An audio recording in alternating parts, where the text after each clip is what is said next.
Hi, everybody. Welcome to the Worldview. I'm your host, Chris Greco. For the next 30 minutes, we'll be talking about different parts of the earth and how these parts of the earth can, in fact, have an impact on us in the United States. A lot of people have been writing me saying, Chris, you have a Grec Tech, and it is having to do with data aspects and talking about data analytics and talking about all the other things that go along with data analytics, statistics, and everything else. Why are you branching off into things like the worldview? And I'll tell you why, is because a lot of people think of data as this numbers thing. And that's basically what's going on. And then basically what happens is that people sit back and they go, oh, well, if it's a numbers thing, then we have to sit back and we have to take a look at basically just numbers related aspects. And that's not true. Data is data, whether you get it from a book, whether you get it from a list, whether you get it from different types of databases. It is data, and you have to know what to do with that data. And that's what we're doing today, is to sit back and take a look at these different data aspects, different data points, including history, and find out what the heck is going on with France. Because I'm trying to figure out why they're still our allies. I don't I don't quite understand, and I've been trying really to understand and to get a cultural aspect of what France is all about. And the more that I look into it, in fact, I'm writing a book on it. The more that I look into it and gather data on it and do research on it, the more that I just do not understand why we as the United States have ever put up with France's little games that they play, these schemes that they have to be able to somehow boost themselves into the world stage as a world power. And basically what happens is it's kind of like they're pulling everybody down to be able to push themselves up in these areas. And we're going to talk about this in a second when we talk about France and China, because I think this is kind of important. So, current events, right? French President Emmanuel Macron visited communist China last week. Now, it would amaze me if the United States ever went to communist China, because I think at that point we would be basically capitulating to the communist Chinese. If you visit communist China, basically, I mean, the first US president ever visited China was Nixon. And that was basically to try to open up some trade aspects. But it was also a scheme by us, France is not the only country that does it, to be able to use China as an ally against the Soviet Union. That was a big deal at that point in time, because communist Chinese and the Soviets were not always on the friendliest of terms. So basically, by doing that, Nixon was hoping to try to gain a little bit of leverage with China to be able to put Soviet Union on their heels. Now, French President Macron has no intention of turning China against Russia, and it's funny because he makes there's a lot of public relations aspect coming out of France, that he went to try to negotiate a peace by having China go into the peace aspect with Russia and Ukraine. Well, okay. His topics included the Ukraine war, economic ties, furthering trade with China. In essence, the French want a closer tie with China while trying to negotiate a peace treaty in Ukraine. Now, that was what they were trying to do. Okay. Now, they're doing this with the help of the European Union, who sent their executive to communist China to have trilateral talks. So the French basically went in and said, we're representing Europe. And then the European Union comes walking in. So it's like, so who's really representing Europe? Is it France or is it the European Union? Hello, it's the European Union. And France has always been kind of this, yes, we're part of Europe, but really we're not. We are in continental Europe, which means, unlike the UK, which is basically an island. So we are the country that can do this. We are in the negotiating areas. We are the place of the Paris Climate Accords, the Paris Peace Talks, the Versailles Treaty, all this stuff that went on, and always ends up in France for some reason, and I don't understand that, but it always seems to end up in France. So this is a hidden agenda, and I think this hidden agenda is something going to go out there. Now, those people that are looking at my recordings from an international perspective, this is my opinion, totally my opinion, but there are facts to back up some of that opinion, or most of the opinion. So when you get facts that state that the French are out there doing this in an altruistic form, please, I would love for you to comment and give me a cite on that. I'd love for you to do that, because right now I cannot find anywhere where France somehow or other has done something in an altruistic sense for the betterment of the world. I don't see that anywhere. And I'll tell you, their performance in World War II and even World War I don't they I don't see them as a really great military power. So they are a nuclear power. Don't get me wrong. They did that, on the heels of the U.S. And I'm sure that we provided them some aid in that, which probably was not good, but I can't prove that. So I'll just put that out there as my opinion. But this is a hidden agenda that bothers me. Okay, why is France going to China? Really, France has some domestic issues, basically focusing on domestic spending and domestic budgeting and all the other things go along with that. The retirement system, which has generated an immense amount of domestic uh, unrest and violence and riots and all these different things that go along with that, which is interesting because I haven't gone into this, but I would love to see what France had to say about the violence that was going on during uh, the, the different riots that ended up in violence aspects. And even they had comments to say about the insurrection, which I get, because that was a bad situation. But basically, they always have something to say about these things, and then they end up doing something different. France also scheming to open up China. Now, let's talk about this because of the French Polynesia. Now, they want to accommodate the French Polynesian area because it's a French trade zone. Basically it's considered to be a closed trade zone, right? It's just those areas of France, those trading partners of France that they want to trade with French Polynesia. So it's interesting how they're trying to get these trade areas going so that China can start to say, well, okay, if you want this, that's fine, but they're going to ask for something in return, and that's going to be France's lead on any type of peace accord that they want to have, that China wants to make with Russia and Ukraine. And I'm telling you that China has their own agenda when they're doing this. And France is just kind of rolling right in with that agenda.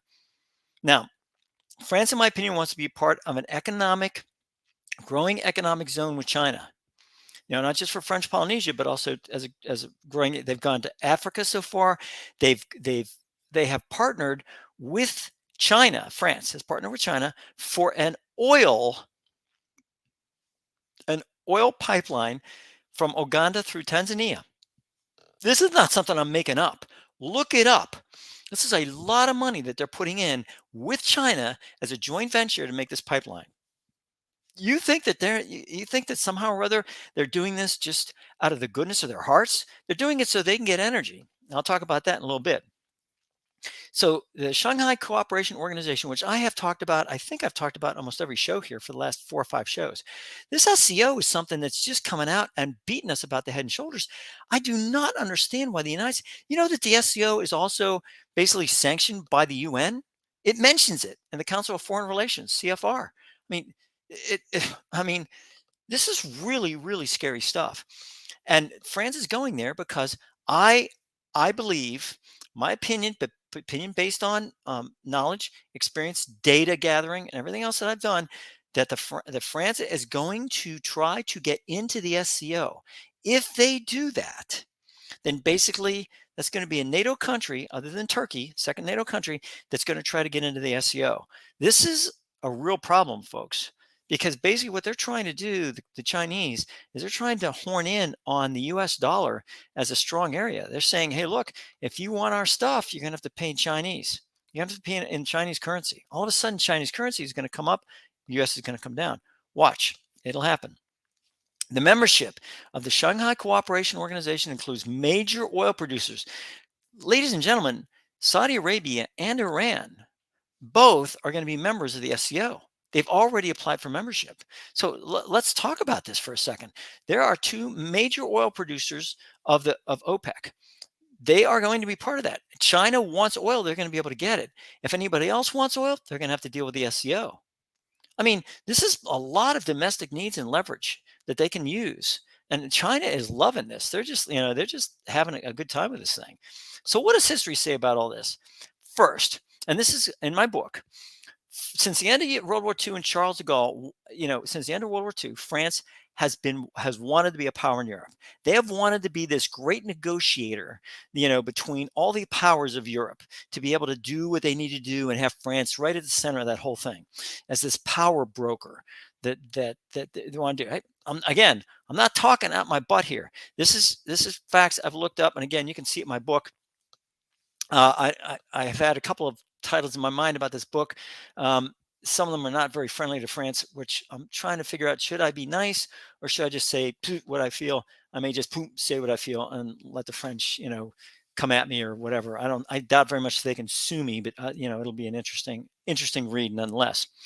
They couldn't punish Germany for their part in World War II. Now you got to remember that the French had a lot of colonies, including French Indochina, which talked about Vietnam and Laos and Cambodia, all those areas, right? That was all French Indochina.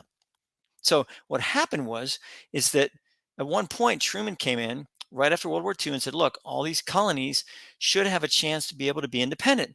De Gaulle went to Truman and said something like, and I can't get the quote exactly because I'm still working on a book, but basically the gist of it was, you got to be careful because this means that that they could move to the Soviet bloc. Now, the way that the quote was said was kind of, "We'll move to the Soviet bloc," French. And Truman said, okay, fine, we won't press the French on that, which of course later led to the Vietnam War and all the other things that go along with that. So basically what happened is that, and the French took a beating reputation wise because they're in French Indochina. The Japanese came in and basically said, the French, you can stay and you can, run your colonial stuff. But bottom line is you answer to the Japanese. So, I mean, it was a very embarrassing situation in World War II. So but the French really wanted to punish Germany in World War II, much like they did in World War I, where they asked for recompense and basically busted the German population in the German country to the point where everything. No wonder they were desperate in that situation. So I mean, and the Germans, when France fell and capitulated to the Germans, literally signed an armistice with the Germans. Remember this. I think this is very important. France signed an armistice with the Germans. Now, most of the French population didn't agree with that. They went, they resisted. They did whatever they needed to do. But they had Vichy France, which was allowed to maintain French government and whatever else as part of the German Nazi occupation. So, I mean, basic collaborators. And later on, they were punished by the French. But I mean, this is a little bit ridiculous. But of course, I was not in France at that point in time. Probably most of my friends weren't. Um, my father and his brother served in World War II. My father's brother served through Europe, Southern Europe, all those areas. So I mean, including France. So that was a situation where the French were embarrassed. They wanted to be this major power, but they wanted basically to try to climb up out of the gutter here from the standpoint of being able to do something with the renowned sovereign that they were able to get back. So it's funny, and people ask me about this. They were an original country in NATO when NATO was formed, right? NATO was formed 49 along with the UN. All of a sudden, French, boom, they were part of NATO. In fact, they were supposedly a major part of NATO. Even to the point where the two main languages for any communications in NATO was French and English. You take a look at the NATO AWACS, and that 707 with a big gigantic dish on the top of it. It has NATO and then OTAN. That's not something like an ambulance doing it backwards so you can see it in the rearview mirror. OTAN is the French equivalent of NATO. Organisation Traités, whatever it is. So I mean, the French. In fact, when I worked with NATO on some of the stuff, even in the early 1990s, A lot of times we had to translate our communications into French. And I was like, what the he double hockey sticks? They went out of NATO in 1966. They pulled out of NATO, like totally. They were, I'm out. We're out of the military deal. Maybe we'll be this administrative thing. We're not going to get involved in that. They threw everyone out of the other country, all bases out of France, all bases out of France. They wanted total and complete France. That's all they wanted. It's just like, really? Are you kidding me, man? But they just couldn't do it. 1966, De Gaulle again. General de Gaulle, Mr. We got to have France as France. We got to do things France for France. Isn't that interesting? Highly, highly, highly, highly nationalistic. And I get it. They were invaded twice, right? I mean, invaded World War I, invaded World War II. They didn't have enough of that. And I get that. But daggum, France has been a rogue nation, and I say rogue because they don't play well with others. They really do not, folks. I mean, France, they put on the smile and they put on the French hospitality thing and all that. But bottom line is they do things totally and completely for France. They do it for France. Now, we've fooled them a couple of times. In the Louisiana Purchase, that was a situation where they were doing something France for France. They were trying to sell to us, and we came in and basically said, we pulled the De Gaulle. We said, if you don't want to deal with us from the sell us your French, the Louisiana Purchase, we'll just go ahead and go to the British. British, I'm sure will help us out. Whatever else. I mean, this and when the French got so scared, they sold us thing. I mean, according to one of the references I read. So, I mean, they're basically out for France. I know everyone's sitting there like, oh, Chris, you're really out of it. Whatever. I'm going to tell you, the book's going to come out. It's got plenty of references in that book. Take a look at them yourself. I mean, I don't understand why this has never been done before. I'm sure maybe some Department of State person did it, or even Department of Defense person did it, and they were probably shouted down saying, "Oh no, we don't want to mess up with French because they've been our allies since when? Since when? I mean, cut me a break. And we'll talk about we can talk about this one however detailed you want to do it, but the bottom line is this: is that France is planning something. They are scheming out there, and they want to be a major power in Europe. How do they do it? They do it through energy. Energy right now will make them a major power in Europe, and that's what they're shooting for. Everybody in Europe is going to be going to France. So what about China? Well, France is going to China. France going to China is like a little child going to the parent to get advice or punishment. I mean, this is the U.S. should never, ever, ever go to communist China for any reason at any time ever. I mean, that's like, no, if you want to come here, it's fine. We're not going to communist China. Because basically it's in fact, in some of the medias, it was about kissing the ring, where they kiss the ring of the Pope type thing. This is, Xi Jinping is so powerful that you have to go to him in order to kowtow, to be able to make, oh, what do we do? Hey, we don't want any problems with communist Chinese. We want to come here to try to get to get some trade going and to do whatever. Both France and the EU going to China, it's an embarrassment. They're saying that they need the Chinese in order to achieve their international objectives, including peace. We don't need the communist Chinese to help Europe accomplish peace. But yet, for whatever reason, they're doing that. And why? Because they're scared. The SCO is starting to pull away. It's starting to push into the European area. Once that SCO does that, I mean, right now they're in Central Asia, all over the place. Central Asia, they're moving to Armenia, Azerbaijan, Turkey, they're moving slowly but surely, boom, boom, boom. All of a sudden, that Turkey is a NATO country. They've asked for admission into the SCO. Now, what's next? Greece. Then they're going to start moving into the southern region, then up, and pretty soon they're going to have all of NATO within SCO. So what does that mean? That means there is no longer a Soviet or Russia, US problem here. China is going to be a major international power. In fact, and one reference I have for the book, it states basically that China feels that Russia's kind of has been, that they are the power, the up-and-coming power. They are, and look at that. Look at your dishes. Look at something that you've bought from Amazon lately. What does it say? Chances are it said made in China. And pretty quality stuff. It's not bad. But that's, it's something. I mean, even things like plastic kazoos I've recently bought from Amazon had made in China. I mean, that's pretty sad. Um, I cannot read minds. So I'm making these predictions based on things I know, things I've read, data I've collected. I'm making these predictions. If I were China, I'd be working on Macron to talk to the US about their relationship with Taiwan.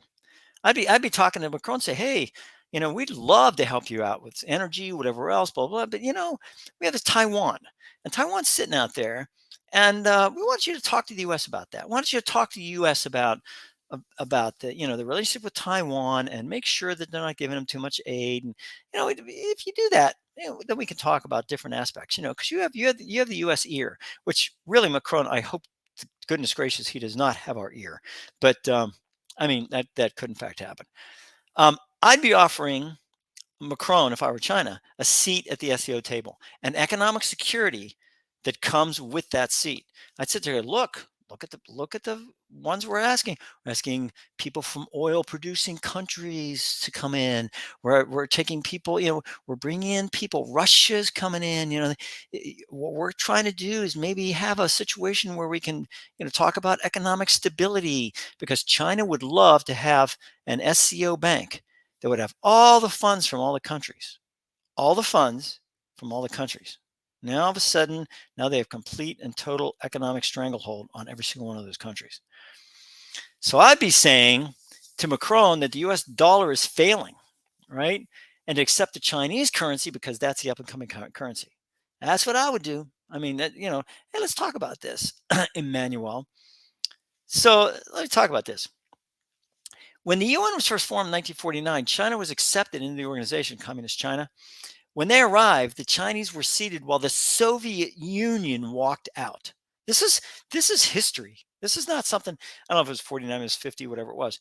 But basically, they came in, Communist Chinese came in, the Soviets walked out the door.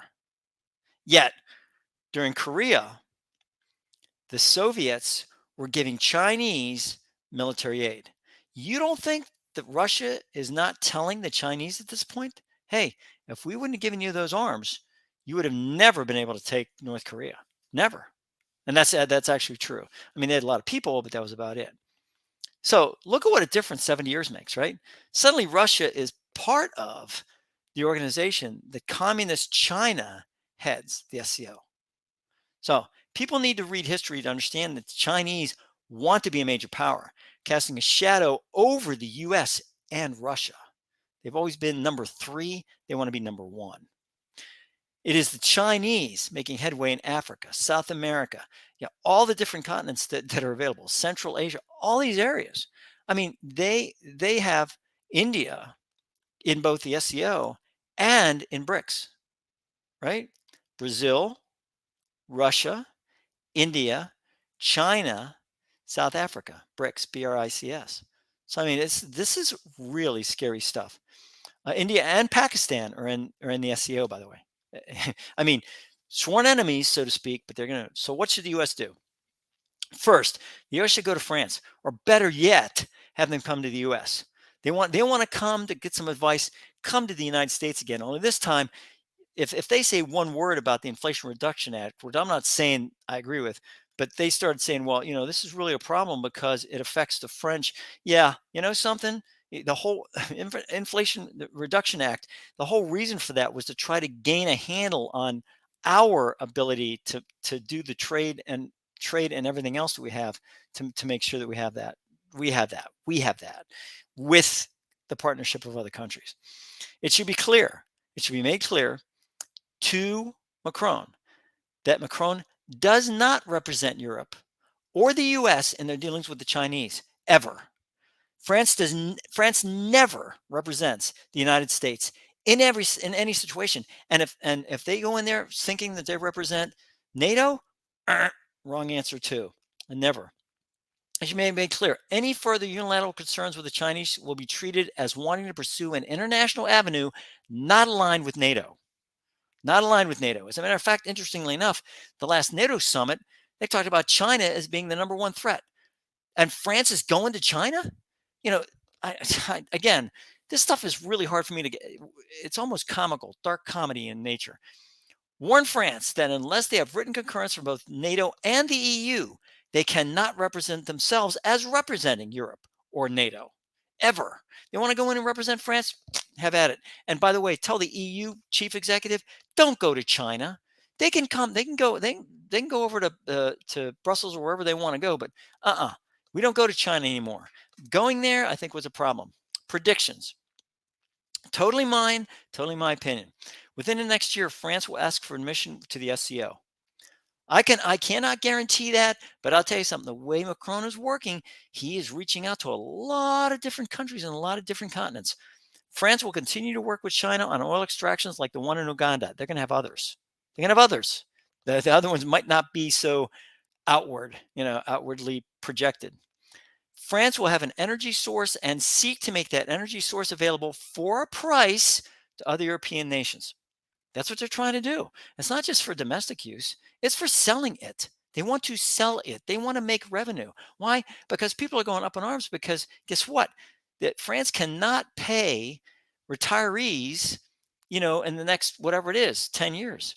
Because in the next 10 years, after next year, they're not going to be able to, they're not going to have enough money to do that. And I can't remember if it was 10 years or whatever it was, but basically in the future, no money to pay retirees. That's a really bad problem.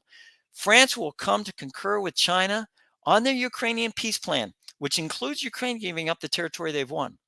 So basically what's going to happen is, and this is my understanding of the Chinese peace plan. So France is sitting there saying, "Oh, we're glad they did that, but we have some concerns." I'm sure they voiced those concerns, and Xi Jinping probably smiled and told them, "You know something, Emmanuel, I don't care. I don't care if you like it or not. Bottom line is your country's struggling right now, and my country is basically flush with cash. So have a good time. Have a good time doing what you need to do. When you decide you're going to come back and basically capitulate again by coming back to Beijing, then maybe we can talk and do whatever." France will continue to seek alternative methods of revenue in order to meet the growing internal struggle with the population. That's not just that's kind of saying the sun will shine tomorrow. You have to be able to do that, or else there are going to be issues. So that's basically what's going on from the standpoint of France and China. And the important part about it isn't just that. It's not just that. It's the fact, what are we talking about here? So again, when we talk about geography, you have to say, okay, this is France right here.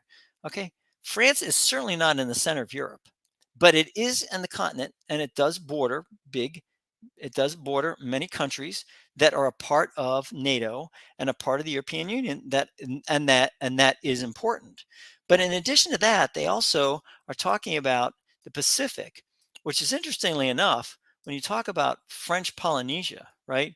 And you talk about those areas, I think it's pretty important to be able to sit back and say, okay, here is, when you talk about French Polynesia, you talk about all these different areas, you talk about, um, you know, where is South America? Because I know it sounds kind of crazy. It's like, what? So here's South America here, right? And we talk about all the different areas near uh, South America.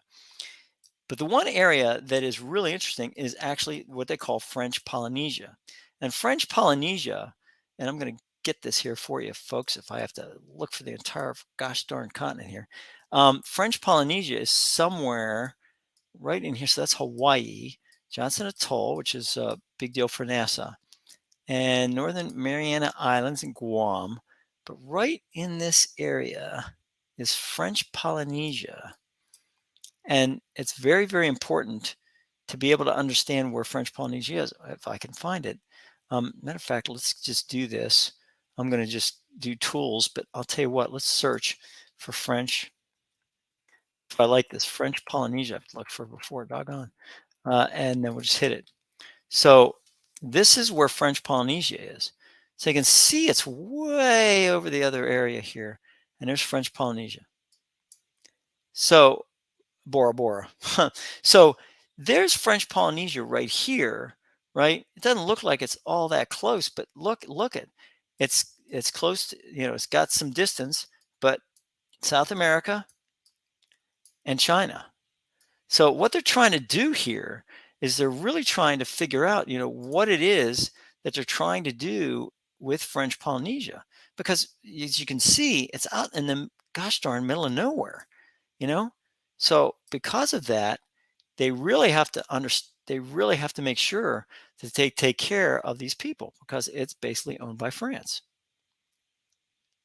So that's what we're talking about is, they French have areas where we're just not even aware of.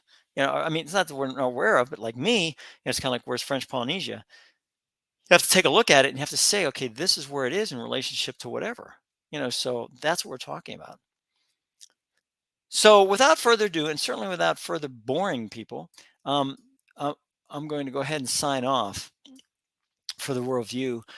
This is Chris Greco signing off for the worldview, hoping that everybody sits back and can take a worldview on situations that are happening right now and be able to go to the media and be able to do their own research to look at different areas and what's going on, and specifically what it is that's going to affect us in the United States.